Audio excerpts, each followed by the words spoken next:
Stress fracture. It's very important in AMC exam. It usually occurs in runners, jumpers, and anorexia nervosa patients. Okay?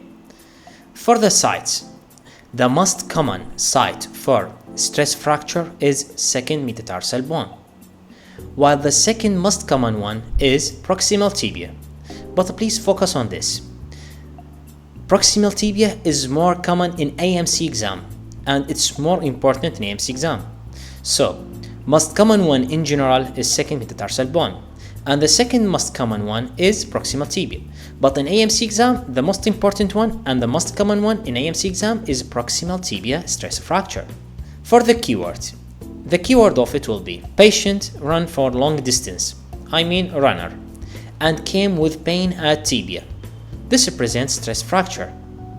For investigation, X-ray, and it's usually normal as it's like a crack in the bone, so it's not appear in X-ray easily. This X-ray represents stress fracture of the second metatarsal bone, and if you look, it's not a clear fracture.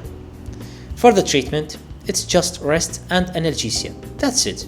Osgood-Schlatter disorder, which called traction apophysitis.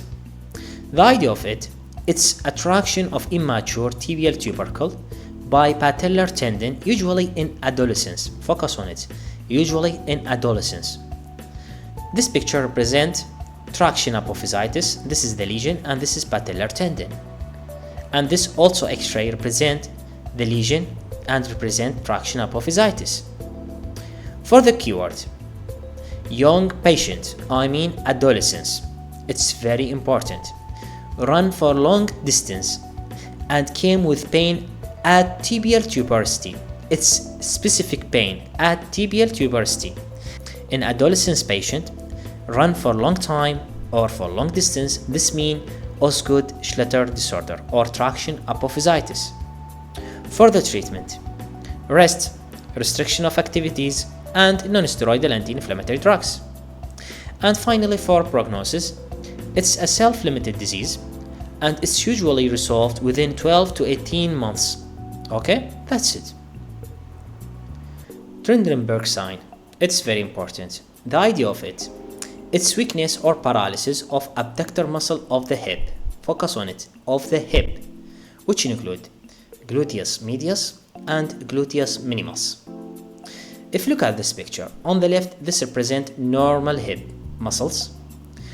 With elevation of the left leg, the muscles on the right hip will contract in order to pull the pelvis and make it remain equally horizontal.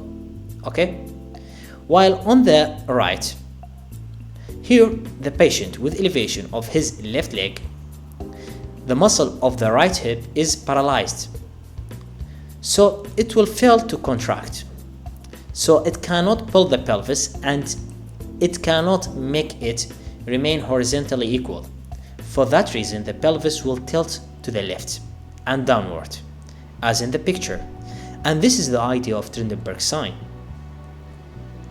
For the treatment, which is very important in AMC exam, it will be physiotherapy of what? Of hip muscle, not of the thigh, not of the knee. It's physiotherapy of hip muscle by weight bearing. Okay? So focus on this. That's all. For full course, please contact us through amcqbook@gmail.com. Thanks and goodbye.